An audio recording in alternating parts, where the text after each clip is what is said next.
Hey everybody, it is Taylor of Summerdale Soul here, back after a bit of a hiatus. Feeling refreshed, I'm ready to start wrenching again, taking some time over the holidays to hopefully knock this car out. So, gonna be taking some time to go over all of the things that I have left to do, which are, of course, the last things I want to do. Who could have seen this coming? But, gonna go over that and really get into it. Here we go. I'll start with what I'm focusing on today, which is installing my gas tank cover, but after that there's still plenty left to do. I'll also need to install my rear taillights, and wire them. Speaking of wiring, I will still need to install headlights, and of course wire them as well. And oh yeah, my exhaust, which I'm only now reminded of after editing this video. But before we dive in, for any fellow weebs out there, if you dig the fit, follow the link here to get it for yourself. Hey, Catherine. Alright, we're in it now. So, of course, step one, figure out what the heck I'm supposed to be doing. I mulled that process over in my head while I started to unwrap the bodywork that hadn't seen the light of day for probably at least 3 years. I'm not sure if Trevor or Jose wrapped this, or maybe even myself, but either way, one of us did a great job. And once you get into the plastic, you really smell that beautiful scent of fiberglass. So rich, so sharp, so itchy. Pretty good to me. Alright, with gloves on, let's take a peek and see what this car is really going to start to look like. An initial test fit is always a must, and it's a good motivator as well. Highly recommended. In this moment, I felt so happy, but I didn't yet know what was looming around the corner. No! It was a tough L, but I persevered. After this, I started taping up the tube frame where I needed to mark where the tank was going to sit. Next, I removed the filler hose to see where I wanted the tank to sit. I needed to measure exactly how low it was going to sit, and having the hose on there was not going to make that possible. And to protect the single brain cell that bounces around in my head like a DVD logo, I taped off the gas tank. And save your back one more lift by taping off the suspension area before you put the gas tank cover on. That way when it's actually installed, you can see where you need to mark this and get it to line up properly. With the cover snugly where I want it, I went ahead and marked behind the seats where that was going to lie on the tubes. And now it's time to drill. So this is where I had to depend on eyeballing it, as opposed to the rest of the car. Basically, the goal is to get the top of that bracket to be parallel to that line you drew earlier. And of all the tools I do have, I'm very happy to say that I had this teeny tiny little clamp that I impulse bought from Home Depot. It actually came in handy here, and it's so cute. Now, before I went drilling into the frame next to the gas tank, I made sure there was at least some level of precaution. In the form of a hospital mug full of water. Don't ask me how I got that. Safety third. With water on deck that would probably solve absolutely nothing, I started drilling. Well, I tried to start drilling. That's fun. Now, in order to get to some of these drilling locations, I did have to pull the gas tank off a little bit and scoot it back. Otherwise, I would actually be drilling into the gas tank. And there it sits. Now you'll notice I'm using non-permanent screws here. At this point in the build, I was pretty sure I was going to mess something up. And for that very reason, I'm doing a quick pressure fitment test here. It's okay to have a little flex because that will pull that into the bracket, but so far so good. And of course, more drilling for the rear mounts. With the cabin side holes drilled and the rear brackets drilled out as well, it's time to reinstall the gas tank. With the gas tank installed, I put the cover on again. It's super repetitive, but I wanted to double and triple check it was just where I wanted it. With the cover on, I was able to draw a line exactly where it falls, which will show me where to mount this bracket. After taking the cover off again, I went ahead and drew around the hole in this mounting area, so I know exactly what I'm drilling into and where this can actually live.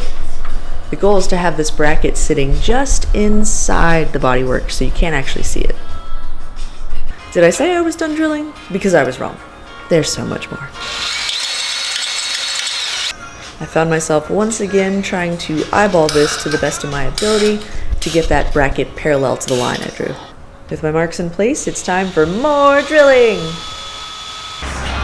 Alright everybody, I'm gonna be honest with you.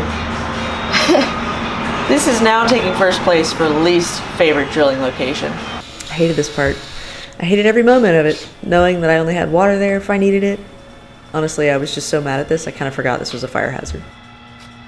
But oh my god, finally, the last one is in. Well, for this side.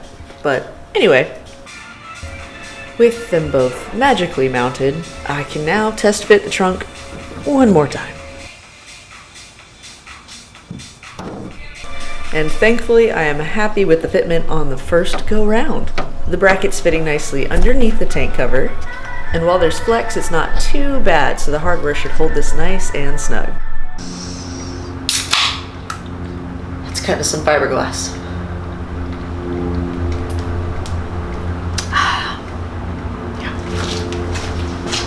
And before I butcher this horribly, it's good to remember that I taped the inside and outside, of course I taped them both, before I started drilling.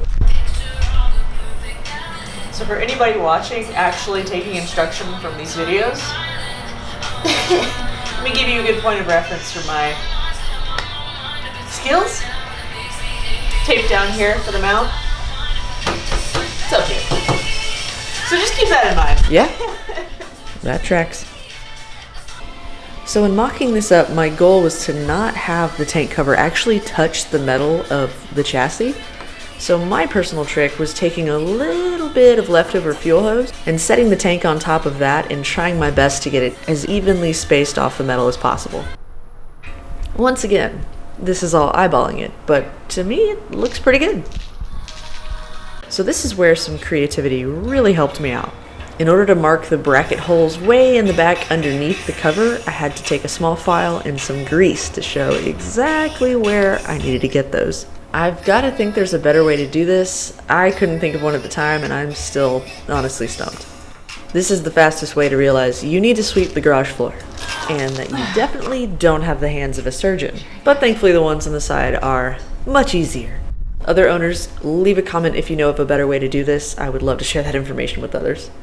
Alright, so I've now marked my side locations. I'm going to try and get to the front tabs underneath and around the tank.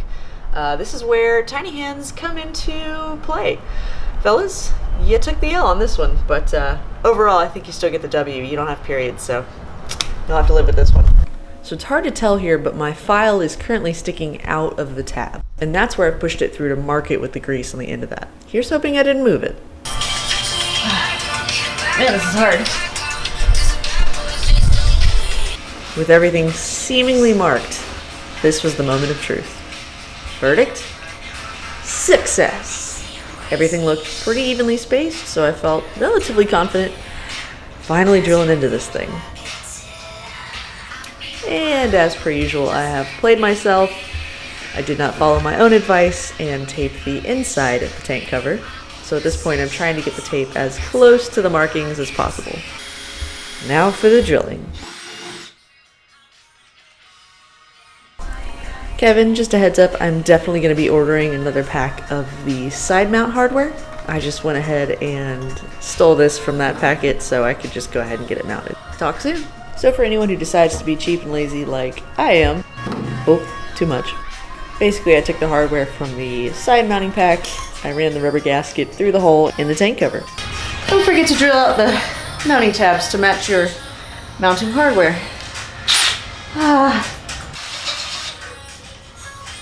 Alright, I've recovered from worse. Okay, for real this time. Now that everything should fit in between hardware and bracketry, let's see how this thing actually sits. It takes a little adjusting to get this to sit right on each of the brackets. Again, they all go underneath the tank cover, so you can already imagine the complications that provides. Now for full disclosure, I'm not tightening these bolts as there's still plenty left to do back here. I still need to drill a hole and mount the gas cap. And lastly, of course, install all of the rear lighting that goes here. So for now, it is staying loose, but this is what it looks like. It was a lot of work to get to this little W, but this little W I will take As always, thank you guys so much for watching and following along. It is good to be back. I'm going to try and get these videos out a little bit more consistently than I have been. But until then, I'll see you next time.